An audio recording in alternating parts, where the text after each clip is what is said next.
Salut à toutes et à tous et bienvenue dans ce nouveau tutoriel dédié à Photoshop. Aujourd'hui, petite astuce rapide, pas quelque chose qui va durer 20 minutes, on est parti pour 5-6 minutes où on va découvrir l'outil Image.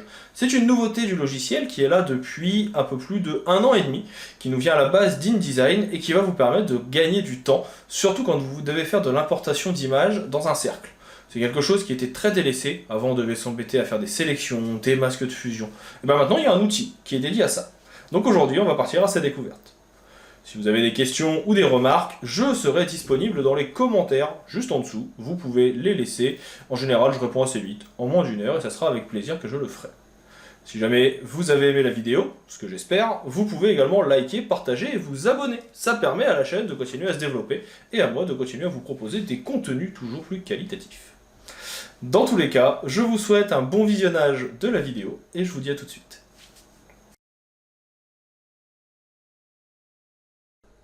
Pendant longtemps, lorsque l'on voulait venir importer des images dans Photoshop, nous n'avions pas trop le choix que d'utiliser le format carré classique qui permet d'importer des éléments.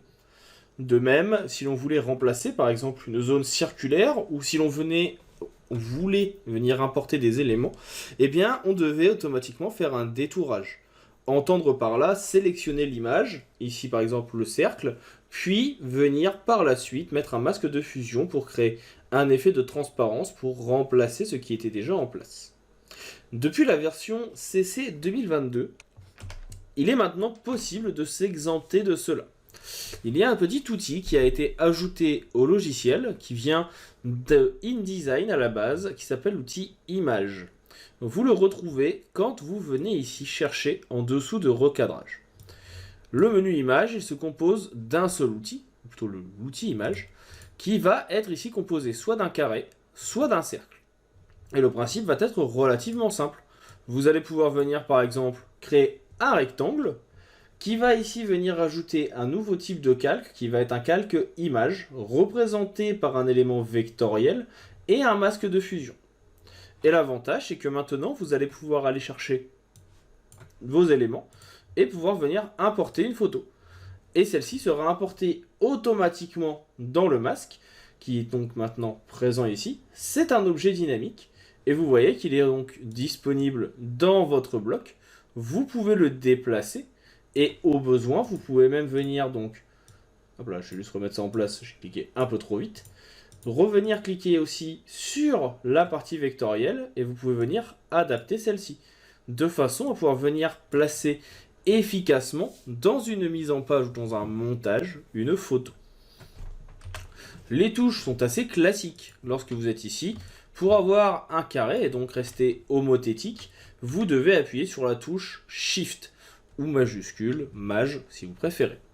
Vous pouvez bien sûr modifier la forme, la taille, mais aussi l'orientation de votre tracé en appuyant par exemple ici sur la touche CTRL qui vous permettra de pouvoir venir modifier le tout.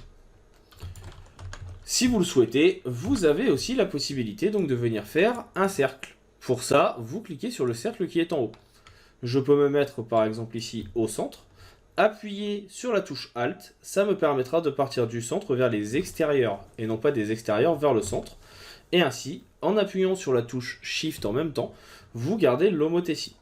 Et vous pouvez ainsi venir créer, donc vous voyez, un cercle. Vous allez ensuite pouvoir venir adapter la taille de votre cercle en adaptant tout simplement le rectangle que vous voyez à l'écran. Donc là, je viens faire tout ce qu'il faut pour qu'il soit exactement à la taille de mon élément.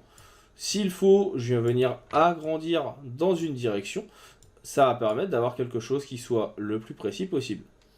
Donc là, on est plutôt pas mal. Là, on est plutôt pas mal. Et ici aussi. Et une fois que cela est fait, et bien maintenant, on va pouvoir venir importer une photo qui permettra de remplacer ce qui est déjà visible. Je vais reprendre la même que nous avions il y a quelques instants, qui est donc cette photo qui a été téléchargée sur le site Unsplash. Vous pouvez la récupérer, elle est libre de droit. On la fait glisser. Et automatiquement, elle remplace ce qui était donc du coup dans le fond. Et vous voyez que de cette façon, en quelques instants, j'ai pu remplacer mon élément. Alors bien sûr, on voit quelques repères qui sont visibles et pas toujours adéquats. Vous pouvez faire un petit CTRL H ou bien changer d'outil pour vous permettre de cacher les grands repères. Et si vous venez cliquer sur un autre calque, tout disparaît. Là, on voit qu'on n'est pas encore parfait. Et ben n'oubliez pas que vous pouvez venir recliquer ici sur votre calque. De cette façon, vous pouvez venir donc de nouveau l'agrandir et le déplacer comme il faut pour qu'il convienne au mieux à ce que vous voulez réaliser. Donc là, vous voyez que de cette façon, ça s'adapte au mieux. Et vraiment, ça permet d'adapter le tracé de la meilleure des façons. Attention quand même, hein, il est possible que votre photo ici ne soit pas assez grande. Là, vous voyez que même si c'est mieux, il va me manquer un petit morceau. Il vous faudra recliquer sur la photo de fond, faire un CTRL-T, et là, c'est bien la photo de fond que vous allez venir modifier et non pas l'image qui va permettre donc de placer votre élément. On peut recliquer en dessous, et donc là, on a changé en quelques instants nos éléments.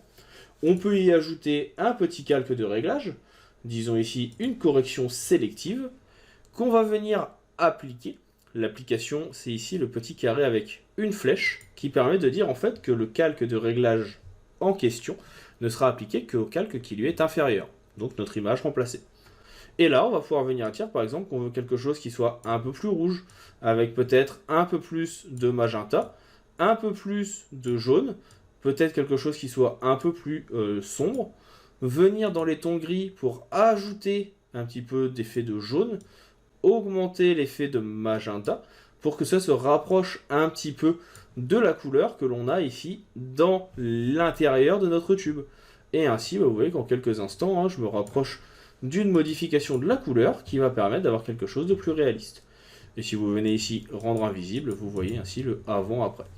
Et donc là, vous voyez qu'en quelques minutes, on a pu faire cette petite incrustation et ce changement de photo dans une forme primitive, dans une forme classique, un cercle ou un rectangle, assez facilement.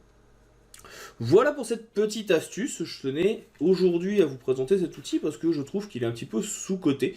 On a tendance à soit le méconnaître parce qu'il est récent, soit l'oublier et de se dire qu'il n'est pas forcément utile parce qu'on a l'habitude de faire du détourage. Or, on peut s'en exempter, donc autant en profiter. C'est quelque chose que parfois on a tendance à ne pas se dire, c'est que il existe des solutions pour aller plus vite. C'est pas forcément de la triche, c'est un gain de temps, donc autant le faire. Si jamais vous avez des questions, je resterai bien sûr à votre disposition dans la section commentaires. Vous pouvez m'envoyer vos demandes de tutoriels, vos questions ou vos besoins, voire vos réalisations si vous voulez que je vous en fasse un petit retour.